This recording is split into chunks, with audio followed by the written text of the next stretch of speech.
Hello and welcome to Watch Me Movie. My name is Ryan and today we're watching episode 9 of Band of Brothers. I was originally going to do these last two episodes in the same video, but because of the time constraints I've got with recording in the next 2 days, it's better if I split the recordings up into 2 days, so I might as well just split the videos up as well. So it's episode 9, we're very nearly at the end. I think I remember at the end of the last one, they were saying we're moving to Germany now. So yeah, I'm interested to see what this episode focuses on, and who the main character's going to be in it. So we might as well just get straight on with the episode. If you appreciate this reaction, then consider giving a thumbs up to the video and subscribing to the channel so you don't miss any future videos. The links to the social media are in the description below. And with all that said, let's get on with episode 9 of Band of Brothers. We used to say only good crowd is a dead one. Well, but there was something in there that, hey, that was a kid. They had a job to do the same way as me. As the war went along, we found out also that it wasn't the Germans per se. I've thought about this often. That man and I might have been good friends. We might have had a lot in common. Under different circumstances, we might have been good friends. I did wonder whether that was something that soldiers thought about a lot when they were fighting in wars.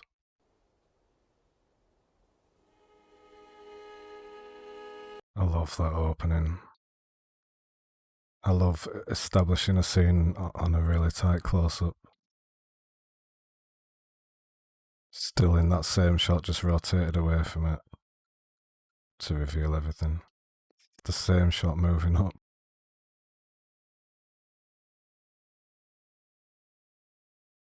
So I imagine this is just a Steadicam operator walking around, but it's pre-planned so nicely, this movement. Still the same shot. Oh, it can't be a Steadicam unless he just hopped onto a crane for this last bit. That was all one shot, that was beautiful. Alright, this thing bites me, Frank. I swear I'll shoot it. Guten Tag, Fräulein. Hold on, Hey, come on, I just want to talk to you. Here, look what I got. Eliza, why don't you leave her alone? Frank, why don't you just leave me alone, okay? Jeez. Why don't you come sit down? Want to sit down? Yeah? She smacked me in the mouth.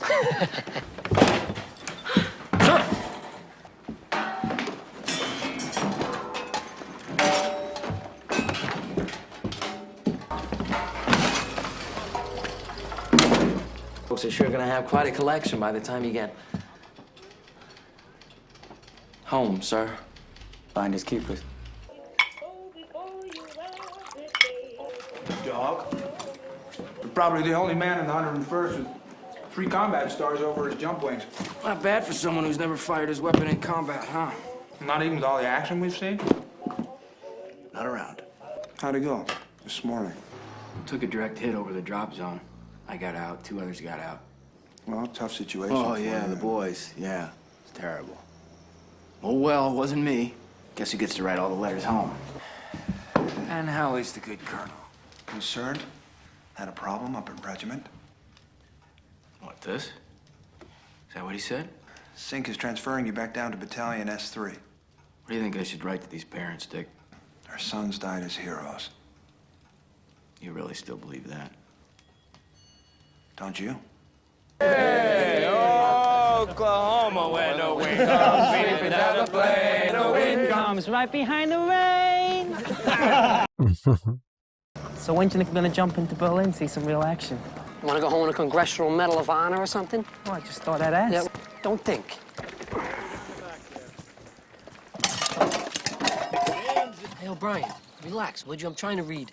Patrick O'Keefe, my friends call me Patty. No, buddy. No. Shut up. Do you know why no one remembers your name? It's because no one wants to remember your name. Where the crowd's at? Let me at 'em. When do I get to jump into Berlin? Them dumb fucks don't even know they're dead yet.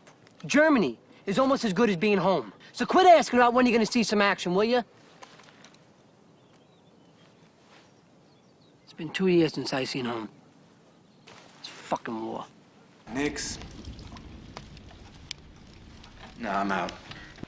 God damn it. I'll tell you something. Go ahead and deal me out of the next hand.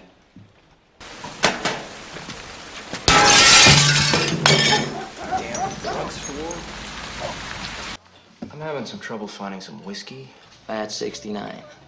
Pickings are kind of slim here. Yeah, don't I know it? 300,000 Krauts just surrendered. 300. Yeah, we're moving out in an hour. Kathy's divorcing me. She's taking the dog. It's not even her dog. It's my dog! She's taking my dog! Let me see that lighter. Sir, What? lighter. All right, nice lighter. Nix is getting it rough this episode. It's all too much of a relaxed episode so far. First thing I'm gonna do is get my job back at the cab company in Frisco. He's making plans. It's not looking good for you, mate. It's about why we're fighting the war. Is Tom Hardy come into it just to die this episode as well? It seems that the Germans are bad.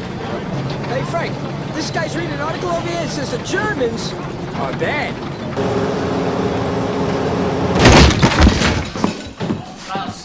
You're only gonna be here one night. You've got 4 minutes.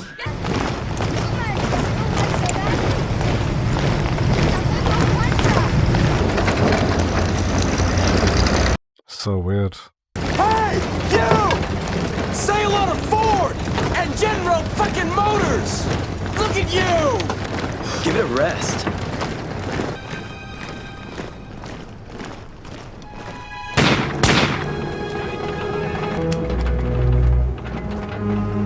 So this episode's really showing the Allied forces as being the invaders in Germany and showing how their behaviour is comparable to some of the German soldiers' behaviour.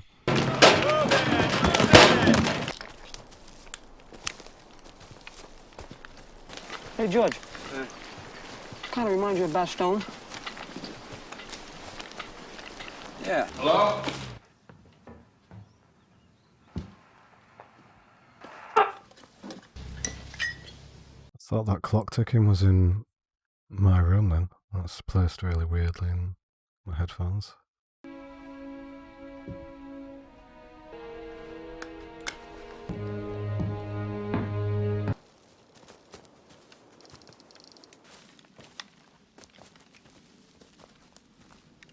You don't normally get this much of a warning before an attack or an explosion. Something different about this one.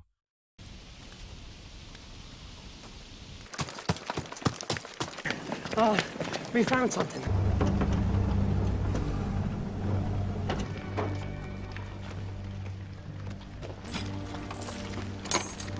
Open it up. Sir.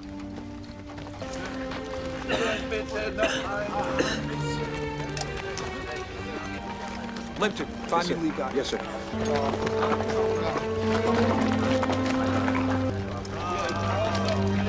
Ljudi, pomozite. Molim vas, pomozite. Još je živ. Jesus, Webb, can you believe this place? That's okay. We said the guards left this morning, sir. They burned some of the huts first. The prisoners still in them, sir. They didn't have enough ammo for all the prisoners, so Gingen locked the Richtung gates Süden. behind them and headed south.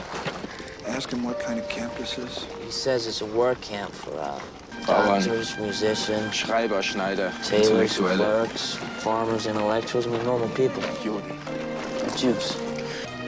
The women's camp is at the next railroad stop.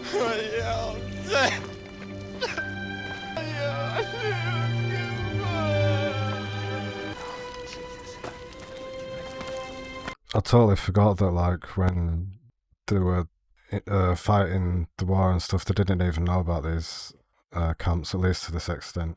Oh my god.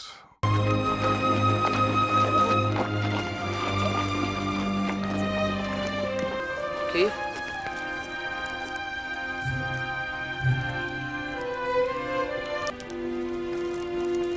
Find Spears and figure out how the hell to get him some food. Obviously that whole scene was really upsetting.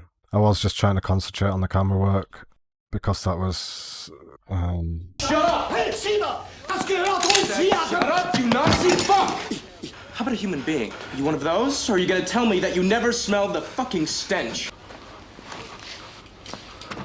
So yeah, I'll talk about the camera work at the end when it went into the concentration camp, because I was trying to take mental note of it, but obviously it was a really emotionally upsetting scene to watch as well. So it was a bit difficult to talk through it. They're starving. We give them too much to eat too quickly, they'll eat themselves to death. We need to keep them in the camp till we can find a place for them in town. It's crying ass chamber. Let's get it done. Yes, sir. Can't tell him that, sir. Achtung bitte! Damit wieder! In mit! Richtig Messe!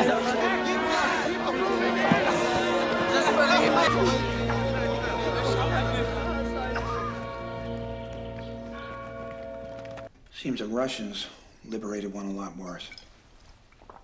Worse. Execution chambers, ovens.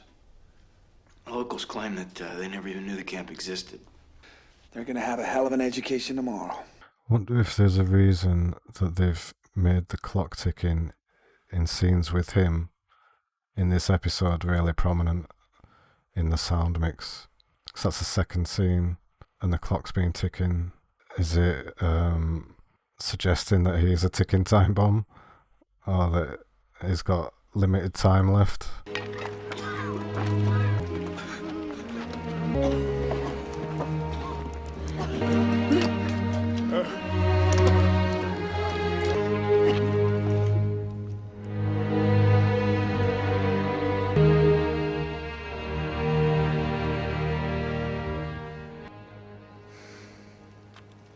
Hitler's dead. Holy shit. Shot himself in Berlin. We have orders to Berchtesgaden, and we're gonna move out 1 hour. Should have killed himself 3 years ago. But he didn't.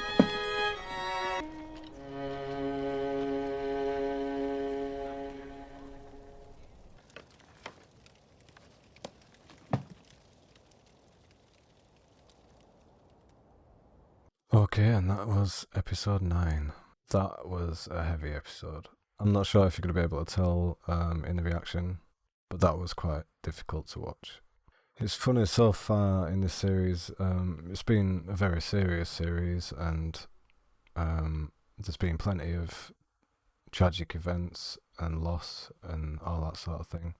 And I think it's just from seeing such horror on such a big scale against like defenseless and innocent people that it just hits that little bit more. But it's just, yeah, that was a very difficult episode to watch from the discovery of the concentration camp onwards.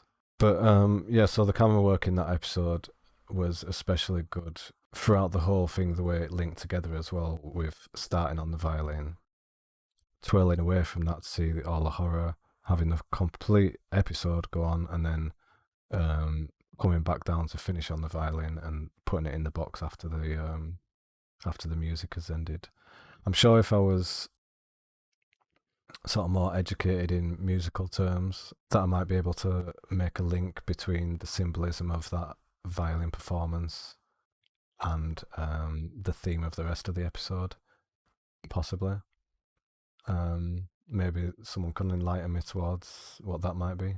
The camera work when we were discovering the concentration camp, it was, again, I think, sort of a steadied handheld shot while the camera operator walked around and sort of circled people. When the one guy was giving the prisoner a hug and the prisoner was kissing his face, just when they kept seeing different things and there were moments of realization and the shock and stuff like that. The camera was on a steady cam, I think, but they allowed it to not shake, but just to have a little bit more movement in it. And I think it was to add to the feeling of bewilderment and just complete shock and how overwhelmed they were by the whole thing. O'Keefe, the replacement, he was obviously affected by the discovery of the concentration camps massively, but I think even the guys that have been there for the 2 years, from the very beginning, even Winters was completely shocked and mortified, horrified by it. And I don't know whether it put the other soldier on a level playing field with him when he sort of gave him that look when he realised he was sat there in shock. But yeah, it was very strange in the dynamics towards like the Germans, because we were the invading forces.